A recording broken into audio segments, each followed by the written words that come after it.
আসসালামু আলাইকুম, সবাই কেমন আছেন? আশা করছি আল্লাহর রহমতে সবাই খুব ভালো আছেন। আর আপনাদের দোয়া ও ভালোবাসায় আমরাও অনেক ভালো আছি। গত রাত থেকে এখন সকাল পর্যন্ত খুব বৃষ্টি হয়েছে। আর দেখেন বৃষ্টির পানি এসে বারান্দা পুরো ভিজে গেছে।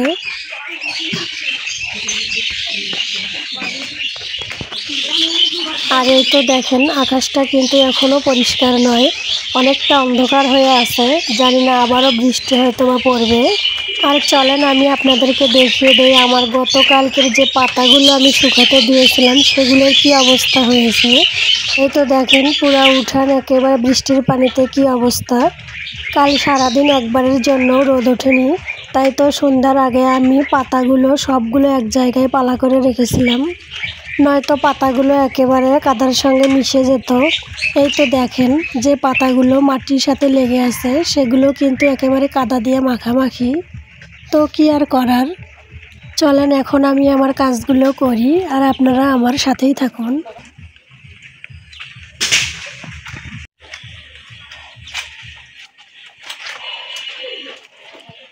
আর এই তো দেখেন বৃষ্টির পানিতে কিন্তু আমার চুলার পাড়াটাও অর্ধেক ভিজে গেছে, শুধু চুলার ওই দিকটাই পানি যায়নি। আর আমি কিন্তু সকালবেলা আগে আঙিনাটা ঝাড়ু দিয়েছি, তারপর ভিডিও করা শুরু করেছি। আসলে সারা রাত বৃষ্টি হয়েছে আর গাছ থেকে অনেক পাতাও পড়েছিল, তো ভিডিও করতে গেলে অনেকটা দেরি হয়ে যায়। তার জন্য আমি আঙিনাটা ঝাড়ু দিয়ে তারপর ভিডিও করা শুরু করেছি। এখন আমি আমার গোয়ালঘরটা পরিষ্কার করে নেব। বৃষ্টির সকালবেলা কিন্তু বিছানা ছেড়ে উঠতেই মন চায় না, তারপরে উঠতে হয় এই সংসারের কাজকর্মগুলো করার জন্য। এই তো আমাদের বাড়িতেই কিন্তু এখনো কেউ ওঠেনি, শুধু আমাকেই উঠতে হয়েছে এই কাজগুলো করার জন্য। একটা কাজ আজ করেছি বলে যে কাল আর করতে হবে না, এমনটা যদি হতো তাহলে কতই না ভালো হতো। তো কি আর করার, সংসার জীবন, কাজ করে তো খেতেই হবে। তার উপরে আবার বাড়ির বউ বলে কথা, বাড়ির বউদের তো আবার কাজকর্মের দিক দিয়ে একটু দায়িত্ব বেশিই থাকে। তো যাই হোক, আমার আজকের এই ভিডিওটি আপনাদের কাছে কেমন লাগলো অবশ্যই একটা কমেন্ট করে জানাবেন। আর যদি ভালো লেগে থাকে তাহলে কিন্তু একটা লাইক দিতে ভুলবেন না। আর আপনি যদি আমার চ্যানেলে নতুন হয়ে থাকেন তাহলে চ্যানেলটি সাবস্ক্রাইব করে আমার পাশে থাকবেন। আর ইতিমধ্যে যারা এই কাজটি করেছেন তাদেরকে অসংখ্য অসংখ্য ধন্যবাদ।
আমি জানি না কেন বৃষ্টি বাদলের দিনগুলোতে কেন জানি গোয়াল ঘরেও গোবর একটু বেশিই থাকে। এই তো দেখুন বোলটা একেবারে গোবর দিয়ে ভরে গেছে। এতক্ষণ কিন্তু আমার ছোট মেয়েটা ঘুমিয়েই ছিল, এখন উঠে পড়েছে। মাঝে মধ্যেই মেয়েরা বায়না করে বিস্কুট খাবে বলে। তারপরে এই বৃষ্টির দিনগুলোতে সকালবেলা উঠতে দেরি হয়, তার জন্য রান্নাও দেরি হয়। তো একটু আধটু সবাইকেই ক্ষুধা লাগে, তার জন্যই মেয়েদের বাবা এই বিস্কুটগুলো নিয়ে এসেছেন। আর এতক্ষণে কিন্তু আমার শাশুড়ি মাও উঠে পড়েছেন। তো এখন আমি এই বিস্কুটগুলো তাকে সহ মেয়েদেরকে খেতে দিয়ে যাব আমি এখন চুলার পাড়ে রান্না করতে।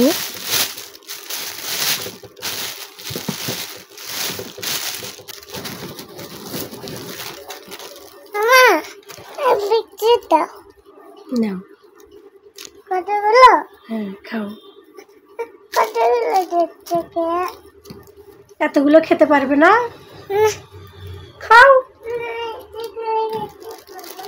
পাবে পাবে। এই বিস্কুট কে কে খাবে? আর কে?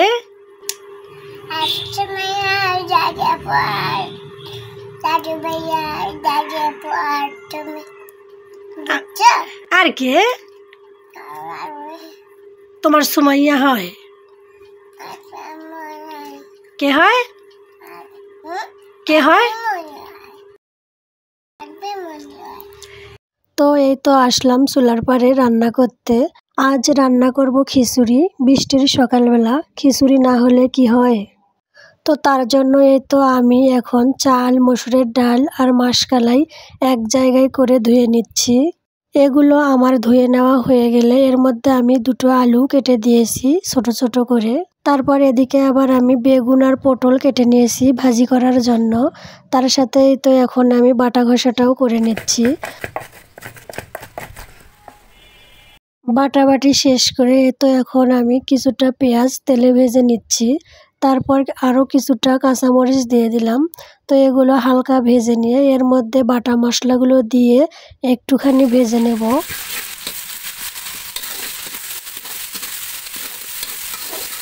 তো মশলাপাতিগুলো আমার ভাজা হয়ে গেলে এর মধ্যে কিছুটা পানি দিয়ে হলুদ গুঁড়া দিয়ে কিছুক্ষণ কষিয়ে নেব। সব কিছু একসাথে কষানো হয়ে গেলে এর মধ্যে আমি ধুয়ে রাখা চাল, ডাল আর আলুগুলো দিয়ে ভালোভাবে ভাজা ভাজা করে নেব।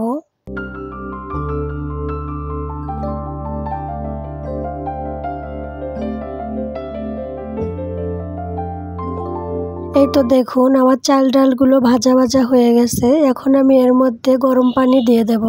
পানি একটুখানি বেশি দিলাম যাতে খিচুড়িটা একটুখানি নরম হয়। আর আমি কিন্তু আগে লবণ দেইনি। তো গরম পানি দিয়ে দেওয়ার পর এর মধ্যে আমি লবণ দিয়ে একটুখানি নেড়েচেড়ে নিয়ে ঢাকনা দিয়ে ঢেকে দেব।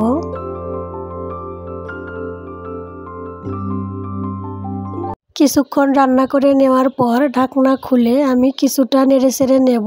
মসুরের ডাল আর মাসকলাই কিন্তু তাড়াতাড়িতেই সিদ্ধ হয়ে যায়, তার জন্য নিচে লেগে যেতে পারে।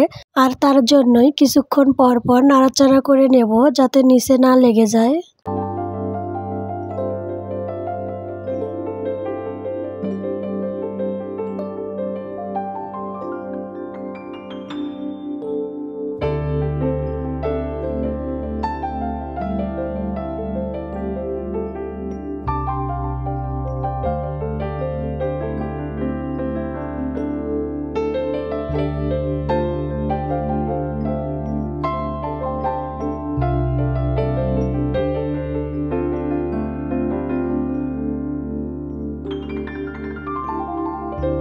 এই তো খিচুড়িটা হয়ে গেছে, এখন আমি নামিয়ে নেব। আর এখন আমি বেগুন ভেজে নেব।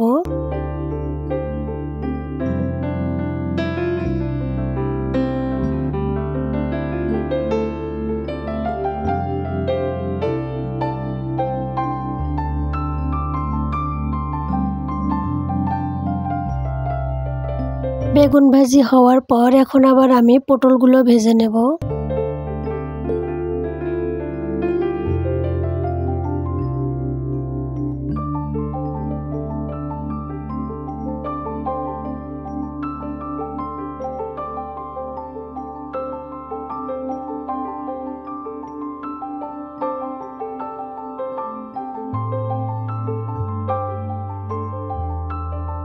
রান্নার কাজ সব হয়ে যাওয়ার পর এই তো এখন খাওয়া দাওয়ার পাট চলছে।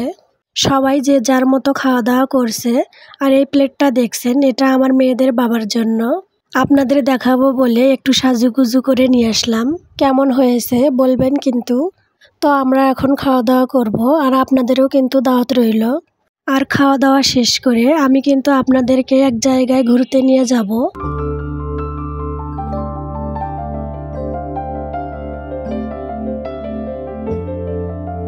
তো এই তো আমাদের বাড়ির পিছনে যে জমিগুলো আছে সেখানেই আপনাদেরকে নিয়ে আসলাম ঘুরতে। আর ওই তো ওইদিকে যে খেরের গাছগুলো দেখা যাচ্ছে ওই দিক দিয়ে কিন্তু একটা বিল আছে। আর ওখানে কিন্তু অনেক শাপলা ফুল, শালুক, ভ্যাট যে যাই বলেন সেগুলো কিন্তু অনেক আছে।